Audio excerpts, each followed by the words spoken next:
Magandang araw mga kamasok. Meron tayong titingnan ngayon na patrabaho. Ano to? Construction. Gumagawa rin naman kami kahit paano ng mga maliliit na trabaho. Ay, mga bakod, ganyan, repair, minsan barracks. Gumagawa rin tayo ng ganyan. Basta pagkakakitaan, okay lang kahit maliit.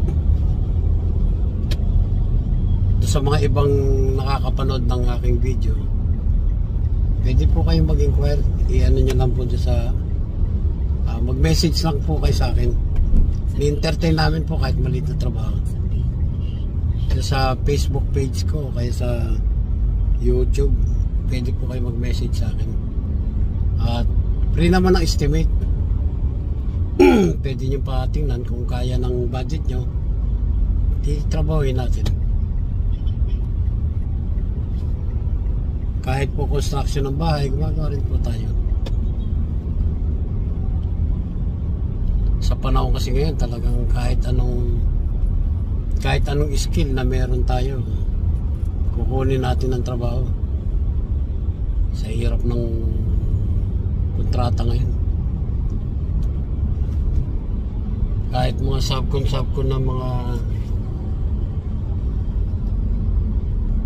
riprap, mga ganyan, gumagawa po kami yan. Riprap, mga drainage, installation ng drainage system, repair ng condominium, ng bahay. Tumatanggap po tayo yan. Waterproofing. Makati pala tayo. O, sa ano tayo? Sa Makati. Ngayon po, may titingnan tayong may kausap akong isang engineer. May patitingnan siya sa akin na ipatatrabaho. Tingnan natin kung kikita. Para meron tayong pang makatulong din tayo sa mga walang trabaho. Marami rin kasing jobless ngayon eh. Isa, nagsusupply tayo ng manpower sa mga malalaking construction company. Ibang kumita man lang tayo kahit pa 50-50.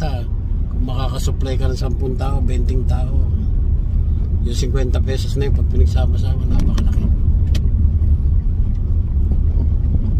Para maging extension of manpower tayo sa mga company. Sa ngayon kasi uso yung ganyan. Marami kasi nahihirapan pagka regular ng tao. Ay, naku mga kamasok. Eto na naman tayo. Bubi ng traffic. Tingnan nyo kakamasok kung gaano kabigat ang traffic dito. Araw-araw. Sasayang ang oras sa nauubos tayo sa ang oras natin sa pagbuno sa traffic. Magastos sa gasolina. Magastos din sa oras. Tsaga-tsaga lang para makakuha ng trabaho, para yung mga umaasa sa atin ng mga tao mabigyan ng trabaho. Ayan o, traffic. Dito tayo guys sa C5.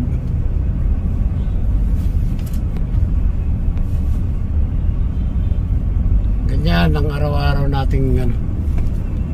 nating routine, makipagbuno sa traffic.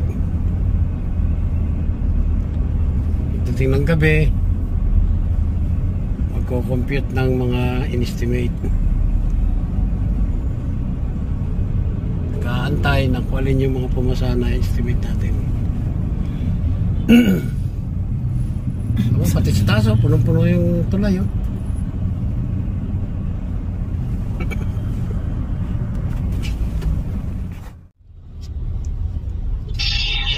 Hello bro, kamusta yung aking proposal? Kasi na ba? Oo. Hindi, sa office. Hindi. Sige, send ko rin sa'yo. Sige. Tapos, gawa ka daw parang sa JIL? Oo. Sige. Ilang para sa ilang tao? Ay, ganito lang 5. 5 tao, may higaan. Oo. O patayo lang. Sige bro, sige. Dalawang. Siguro, Tatlong double deck. Oo, kasi multi-delete yung protected niya. Gano'ng kalalim ba kayo dyan? Wala pa sa akin yung plano eh. Tinawagan na ako ni Busin. Sabi, buwan daw ng tawagin daw ko tao, pagawa daw ng parang ng tao. Sige. Siguro mga 4 na double deck. Sige, quote ko mamaya. Okay. Send mo sa akin, kailangan ko rin makita eh. Meron ako dito, ay andito yung drop ko. Pipicturean ko na lang, send ko na lang sa yung drop ko. Para ano, pero ang ano, na-send ko na sa office yung proposal ko sa ano. Okay bro, thank you.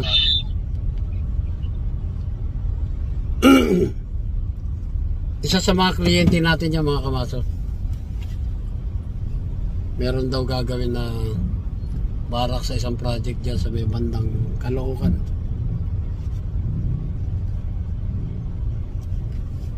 Para sa 5 tao. Ganun lang mga project na maliliit.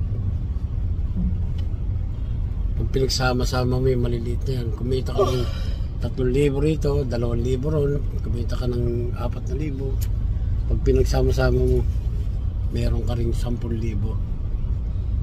Kahit pa paano, ito sa maliliit na, habang naghahanap ka ng magandang project, at least meron tayong pag-maintenance araw-araw, panggastos. Tsaka yung mga tao, nabibigyan din natin trabaho. Mahirap kasi yung marami kang hawak na tao tapos puro bali, talagang sakit sa ulo yun. Puro bali. Pagdating na nagtrabaho, makikiusap naman sa'yo, huwag niyo po munang kaltasin. Huwag niyo po munang kaltasin. Kaya nangyayari, napupunto ang pera sa tao. Eh, ibang malaking kumpanya, yun ang masakit ang ulo sa kanila. Yun naman ang sinasalo natin. Kaya ano, napakalaking bagay sa isang malaking kumpanya. Meron silang ganito na extension of manpower.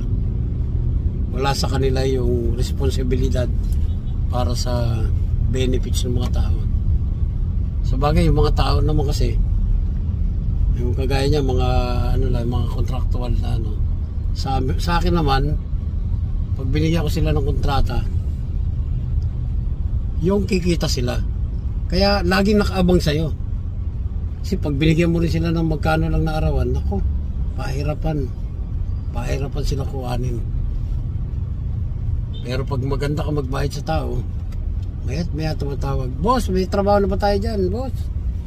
Kaya cellphone ko napupuno sa ano eh, sa daming text ng mga trabahador na naghihingi ng trabaho. Kaya minsan, miski kailanganin ng company, hingan nila ako ng 50 tao, 100 na tao, kahit 200 na tao, meron tayong mabibigay. Kasi kumbaga sa ano, sa tagal na natin sa sistema, sa trabaho, hawak na natin, marami na tayong hawak ng mga manpower. Kahit anong skill meron. Kaya kung ano yung kailangan ng kumpanya, meron tayong isasagot. Yun ang malaking bagay sa kumpanya. Wala silang, mahirap nga naman kasi mag-maintenance ng tao. Limba, dumating yung pagkakataon na natapos yung project.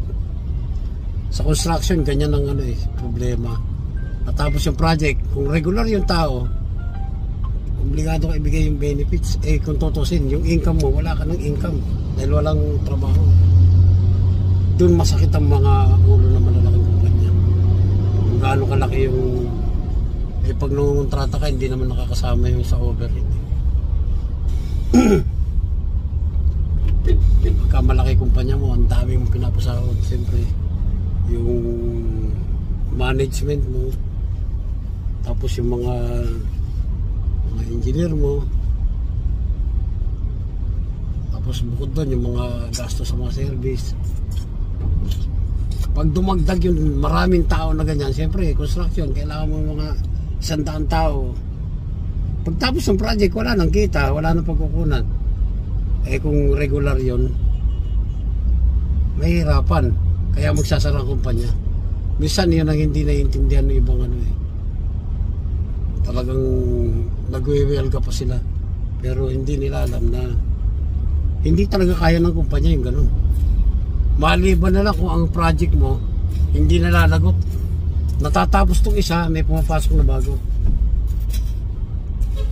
Minsan may mga kontraktor, miski dive yung presyo, tinatanggap lang. Meron lang maibigay na trabaho sa tao. Ayan ang minsan hindi rin naintindihan ng tao. Akala nila palibasa skilled sila. Akala nila pagka yung si boss, ano yan, ano sa akin yan. Hindi nila alam na hirap yung nagpapatrabaho sa ganung sistema. Kaya yun, usong-uso sa ano yung ganyan. Yung iba naman gusto rin yung contractor lang sila kasi napipili nila yung mga magagandang magbayad. Kasi nga naman kung naka-fix ka sa kumpanya, may trabaho wala, may bayad ka, hindi mo rin makakamit yung magandang bayad kasi siyempre yung company ang budget niyan ano lang sa average lang. Kasi nga naman pagdating na walang trabaho, na-maintain yung tao. Ganun ang sistema.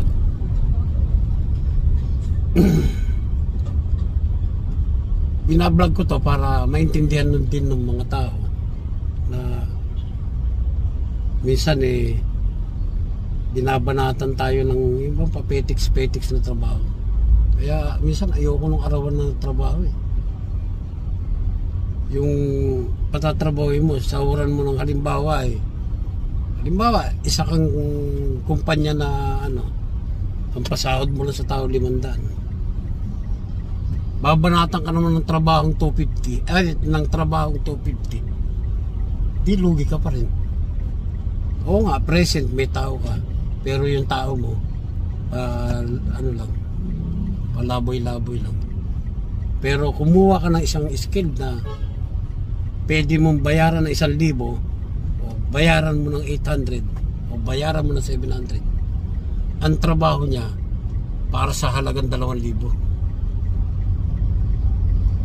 Ganun lang yung point nun pag binigay mong pakyawan sa kanila, talagang maghahabol sila ng matapos agad.